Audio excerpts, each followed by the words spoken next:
Baik. Allah kuasa, makhluk tak kuasa. Raja-raja sok kuasa. Yang menguasai raja pendengaran penglihatan Allah Subhanahu wa taala. Raja bergantung kepada Allah selama-lamanya, tapi Allah tidak bergantung kepada raja. Allah yang menghidupkan raja dan Allah yang mematikan raja. Jadi kita di dunia paling lemah 60 kita ikhlas selama-lamanya. Dunia kecil, Allah yang maha besar. Dunia ini tak ubahnya seperti nenek-nenek bersolek. Dilihat dari jauh alangkah cakapnya, didekatin alangkah jeleknya. Jadi jangan sampai kita tersipu dunia. Utamakan ibadah, nomor 2 kan dunia. Sebab ibadah tujuan dunia keperluan. Sandang, pangan, papan, kendaraan, nikah, anak, istri. Itu akan ditinggal semuanya. Apa yang dibawa iman dan amal saleh. Maka itu Allah berfirman, aku tidak melihat harta dan rupamu, aku melihat hati dan amalanmu. Jadi di sini kita umat Nabi Muhammad ini menjaga 3 perkara. Yang pertama, tak menjadikan jin dan manusia, menjaga sholat jawab, mengabdi. Yang kedua, kuciptakan manusia sebagai khalifah, dalilnya itu Al-Quran. Akhlak yang tentukan Nabi, pengasih, penyayang, penolong, pemaaf, pemberi. Jadi Nabi itu walaupun berapa jahat, tetap orang didoakan hidayah.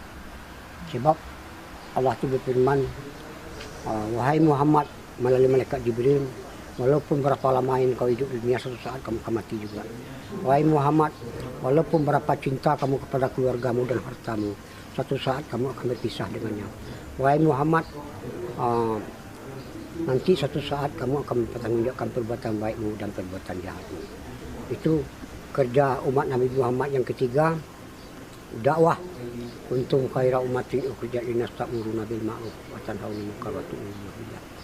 Kalian ada sebaik-baik umat dilahirkan untuk sekali manusia untuk beramal ma'ruf dan beriman kepada Allah. Dan harus ada satu golongan umat untuk mengajak manusia kepada Allah. Jika kamu tolong agamaku, aku tolong kamu. Itu Al-Quran. Maukah aku tunjuki usaha yang tidak ada rugi-ruginya untuk melepaskan kamu dari azab sangat pedih. Jadi kita ajak istri kita ikut usaha dakwah supaya dia yakin kepada amalan. Siti Maryam nggak pernah mencari uang, tapi uang yang datang Siti Maryam ini kan sampai curiga Nabi Zakaria dengan mereka. Waktu kejadian bukan musim buah tapi buah ada. Dia tanya, dari mana kamu dapatkan? Ini dari khazanah Allah. Jadi kita jangan yakin kepada asbab. Jadi yang bikin kita kenyang bukan nasi, Allah yang kenyang. Yang bikin kita rezeki bukan pekerjaan, Allah. Usaha tidak bisa mendatangkan rezeki, Allah mendatangkan rezeki. Kalau usaha mendatangkan rezeki berhajat kepada Allah. Tapi kalau Allah mendatangkan rezeki tidak berhajat kepada usaha. Kalau Allah berkehendak dengan usaha kita dikasih rezeki. Banyak orang dari nggak ada bisa ada. Kalau Allah berkehendak justru dengan usaha nggak dikasih rezeki. Banyak orang bangkrut. Kalau Allah berkehendak tanpa usaha pun Allah bisa ngasih rezeki. Inilah kaji iman yakin. Tidak percaya kepada yang nampak, percaya kepada yang tidak nampak. Siapa itu? Allah Subhanahu wa taala. Ini yang nampak ini nggak ada nih, diadakan semuanya ini. Jadi kita selalu menafikan, menisbatkan Allah. Jadi itulah yang saya kakek sampaikan. Cukup. Assalamualaikum warahmatullahi wabarakatuh. Waalaikumsalam. Nama kakek Mustamar, nama cucu siapa? Nurman. Nurman. Kita bersaudara yang diikat dengan kalimat La ilaha illallah Muhammad Rasul. Langit, gunung, bumi, matahari, bulan, bintang, laut, segalanya tidak ada. Yang ada itu Allah, semuanya diadakan. Dunia kecil, Allah yang maha besar. Dunia paling lama 60 tahun atau 70 tahun, tapi akhirat itu selama-lamanya. Jadi orang yang pintar itu dia memikirkan hidup sesudah mati dan hari akhirat. Tapi kalau orang yang bodoh dia memikirkan makan, minum, kawin, uang sebanyak-banyaknya. Jadi dahulu Islam itu seperti taman. Karena dakwah dijalankan yang dicontohkan Nabi, menjumpai umat tanpa diundang, tanpa minta upah. Tidak mengajak kepada organisasi, kelompok dan golongan. Mengajak diri kita taat, mengajak manusia taat. Kalaulah manusia taat, selesailah semua masalah. Tapi kalau manusia tidak mau taat, bertambahlah masalah. Kenapa?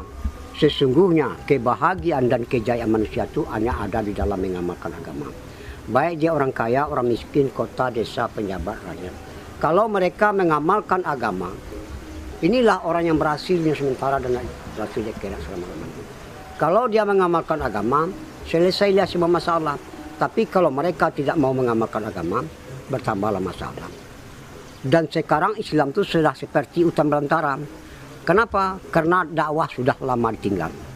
Banyak saudara kita sekarang mengaku Islam tapi nggak mau mendirikan sholat. Banyak wanita perempuan kita sekarang mengaku Islam tapi nggak mau tutup aurat. Satu rambut, satu dosa. Orang wanita Islam sekarang sudah banyak bangga pakai celana ketat, baju ketat, menampakkan tubuh. Itu alias bertelanjang. Allah. Merancang orang laki-laki. Masya Allah. Kalau kita bilang sama dia ini model katanya. Ini salah siapa? Ini bukan salah penjajah, bukan salah ulama, bukan salah ustadz, bukan salah kiai.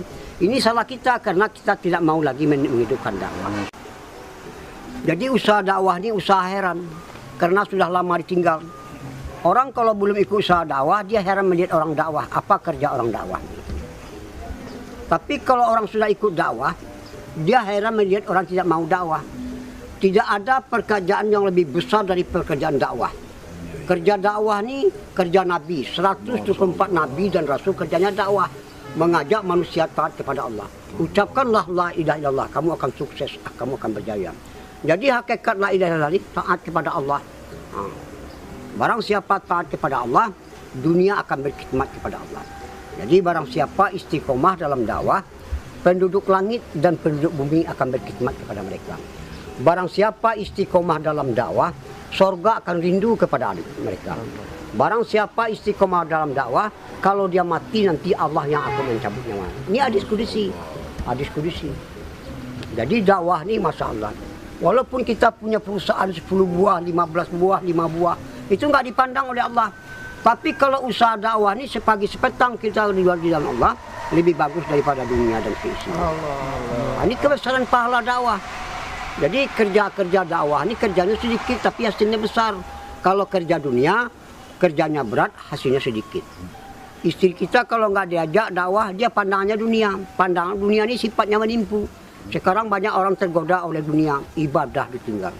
Padahal di dalam perintah ada kejayaan, ada kebahagiaan dan ada kebaikan. Jadi wanita ini dimuliakan oleh Allah 7 surat yang terpanjang di dalam Al-Quran An-Nisa. Maka itu Nabi mendudukan surga itu di bawah telapak kaki ibu. Allah. Sebab sebuah Nabi dan Rasul dilahirkan dari wanita yaitu ibu. Jadi wanita ini yang pertama menerima dakwah Nabi Rasulullah SAW yang wanita Khadijah radhiyallahu anha. Yang pertama mati syahid juga wanita Sumayyah radhiyallahu anha. Jadi wanita ini diciptakan dari tulang bengkok kiri, tulang lemah. Jadi wanita ini nggak bisa dikerasin, dilemah lembutkan, disayang-sayang, dimanja-manja, disenang-senangi. Sebab di zaman sahabat wanita ini tugasnya membina anak untuk agama dan melayani suami. Sekarang Masya Allah, wanita ini kalau dikerasin patah dia. Allah. Jadi wanita ini tugasnya membina anak untuk agama dan melayani suami. Sekarang wanita sudah rosak di mana-mana. Sekarang wanita di pom bensin, di pasar-pasar, di swalayan, di mal-mal, di pabrik-pabrik, sampai sekarang wanita jadi TKW sekarang. Ngaku sayang sama istri, tapi justru istri disuruh sebagai penanggung jawab. Jadi penanggung jawab rumah tangga itu adalah laki-laki. Mari kita selamatkan wanita kita. Kalau kita selamatkan wanita kita, berarti kita baru orang kuat. Jadi disenangkan wanita kita.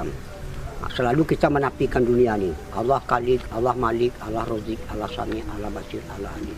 La ilaha illallah. Jadi rahasianya dakwah ini walau 4 bulan IPB, walaupun 4 jalan kaki, 4 bulan jalan kaki, 4 bulan biasa, 40 hari jalan kaki, 40 bulan biasa, tapi 3 harinya nggak dijaga. Allah. Ini akan amburadul. Jadi kita dakwah ini tak obahnya seperti nanam padi. Jadi kalau keluar 40 hari, 4 bulan itu masa training latihan. Yang dakwah tuh dimakomi di kampung kita sendiri. Jadi kalau dakwah, kalau kita keluar, dakwah dikencangi. Kalau dimakomi, akhlak dinampakkan, khidmat. Jadi mudah-mudahan semua kita ajak orang ikut dakwah. Jadi kalau orang sudah ikut dakwah, dia menjadi orang kaya. Sebab orang Eropa nggak punya pabrik, PT, perusahaan, dia nggak bisa keliling dunia. Paling-paling dia bisa keliling dunia tinggal di hotel berbintang 5. Kalau orang dakwah dia nggak punya apa-apa, tapi dia bisa memperjuangkan agama ke seluruh dunia. Allah. Tinggalnya di taman sorga, yaitu di rumah bintang bulan, di rumah Allah. Jadi orang dakwah nih orang senang. Kenapa? Orang dakwah dia nggak mau diperbudak dunia, justru dia memperbudak dunia. Benar ya Allah. Ibadah diutamakan, dunia di nomor 2-kan. Jadi dakwah ini, kenapa ibadah diutamakan? Ibadah ini tujuan. Dunia keperluan, sandang, pangan, papan, kendaraan, nikah, anak, istri, semuanya bakal ditinggal. Apa akan dibawa? Iman dan amal soleh. Maka itu Allah berfirman, aku tidak melihat hartamu, aku melihat hati dan amalanmu. Nanti di surga aja banyak orang menyesal. Jadi orang dakwah ini orang jawara, jagoan. Dia nggak mau tahu siapa, mau tentara, ABRI, mau polisi, mau preman, apa saja lapisan masyarakat dia datangi, diajak supaya ikut usaha dakwah. Jadi kita sebab dakwah ini tugasnya 3, ta'aruf, ta'aluf, targhib dan taskin. Insya Allah kita semua ikut dalam usaha dakwah. Insya Allah. Kita tutup dengan doa kepada majelis. Subhanallah wa bihamdika, asyhadu an la ilaha illa anta, astaghfiruka wa atubu ilaik. Assalamualaikum warahmatullahi wabarakatuh.